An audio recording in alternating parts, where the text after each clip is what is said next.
কিন্তু দড়ি সিস্টেম করা আছে একদম। দিদি একটু ঘুরে ঘুরে তো এদিকে ঘুরে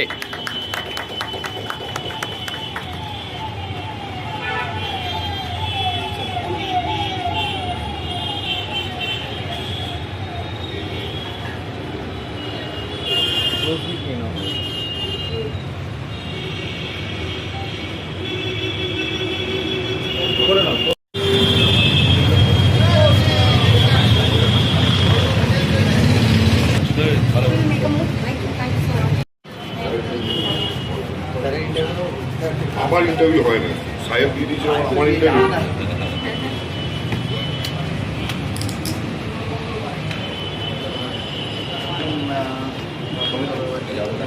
আমরা যে 5 আইনের 5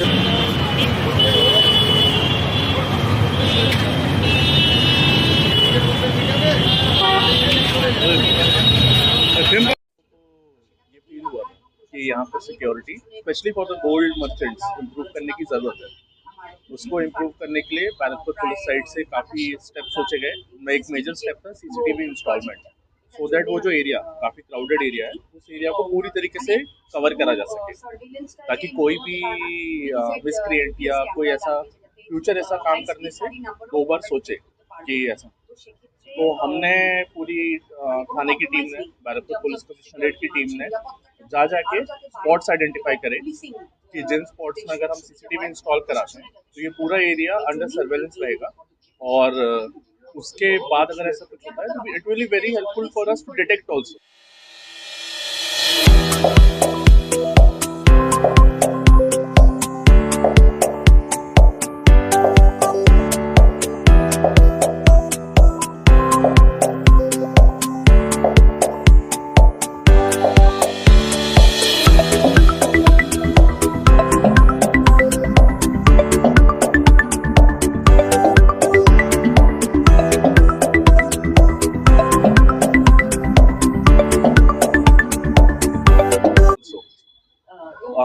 For the funds, the matter was raised with the political functionaries also. MLA madam, she graciously provided us the fund from her MLA fund, and with the help of her fund, we are now installing about 83 cameras. 83 cameras में 2 NPR, एक NPR camera भी है, and once the project is completed, I'm sure कि इस area में security और safety increase होगी, और especially for the gold merchants, they'll be able to operate without fear. Thank you. 83 cameras, उसमें 2 NPR कैमरा है, एक PTZ कैमरा भी। बिल्कुल बड़ा नहीं।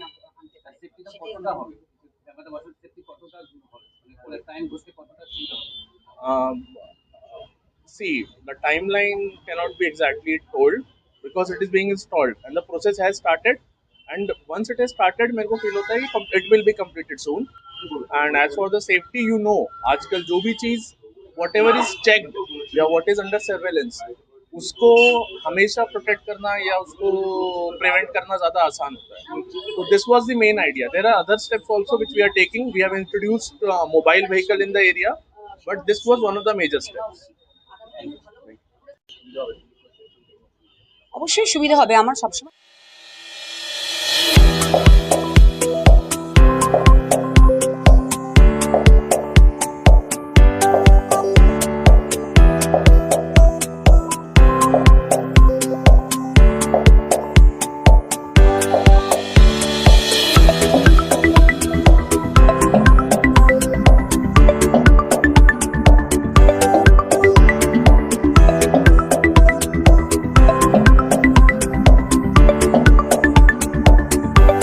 সময় মনে হয় যে বরানগর প্রশাসন ভীষণ ভালো কাজ করে এবং তাদের কাজে আরো সুন্দরভাবে তারা আরো যাতে ইমপ্রুভ করতে পারে। See there is always room for improvement. তো সেখানে আমরা ভালো কাজ একটা টিম হিসেবে যদি করি, তো সেখানে মানুষের নিরাপত্তাটা তাতে যদি বাড়ে, এটা একটা ভালো পদক্ষেপ বলেই আমার মনে হয়। এবং আমি বরানগর থানাকে এবং আমাদের ব্যারাকপুর পুলিশ কমিশনারেটের বিভাগের সমস্ত আধিকারিকদের ধন্যবাদ জানাবো যে তারা অত্যন্ত সক্রিয়ভাবে পদক্ষেপটি নিয়েছেন এবং আমার সাথেও সহযোগিতা করেছেন। আমাকে তারা আবেদন জানিয়েছিলেন এবং আমি সেই আবেদনের ভিত্তিতেই আমার বিধায়ক তহবিল থেকে আমি 28 লক্ষ টাকা আমি ফান্ড এই খাতে দিই আর কি। তো যাতে পুরো নিরাপত্তা দিয়ে আমরা মুড়িয়ে দিতে পারি। কখন কোথায় কি কোনো অ্যাক্সিডেন্ট ঘটবে বা কোনো দুষ্কৃতী আসবে বা কিছু হবে সেটা তো আগে থেকে কেউ আমরা অ্যাপ্রিহেন্ড করতে পারি না।